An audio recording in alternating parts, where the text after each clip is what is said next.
C માં માહિતી આપી દઉં કે સેક્શન સી માટે મહત્વના ટોટલ 3 પ્રકરણ છે. પ્રકરણ નંબર 3, પ્રકરણ નંબર 8 અને પ્રકરણ નંબર 18. પ્રકરણ નંબર 3 માંથી 2 પ્રશ્નો પૂછે, પ્રકરણ નંબર 8 માંથી 2 પ્રશ્નો પૂછી શકે અને પ્રકરણ નંબર 18 માંથી 2 પ્રશ્નો પૂછી શકે. તો ટોટલ સેક્શન સી માં પૂછાતા હોય 9 પ્રશ્નો, આપણે લખવાના હોય 6 પ્રશ્નો, તો આપણને 18 ગુણ મળી જાય. 6 તરી 18 એટલે 18 ગુણ આપણને મળી જાય. પરંતુ આ 3 પ્રકરણમાંથી જે 6 પ્રશ્નો આવે છે એ 6 પ્રશ્નોમાંથી કોઈ એક પ્રશ્ન આપણને નથી આવડતો તો આપણને તકલીફ પડી શકે.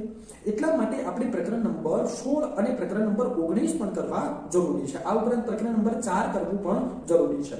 તો પ્રકરણ નંબર સેક્શન સી માં પ્રકરણ નંબર 3, 8, 18 એમાંથી 6 પ્રશ્નો, પછી પ્રકરણ નંબર 4 માંથી 1 એટલે 7 પ્રશ્ન થયા, પ્રકરણ નંબર 16 માંથી 1 એટલે 8 પ્રશ્ન થયા અને પ્રકરણ નંબર 19 માંથી 1 એટલે ટોટલ 9 પ્રશ્ન થયા.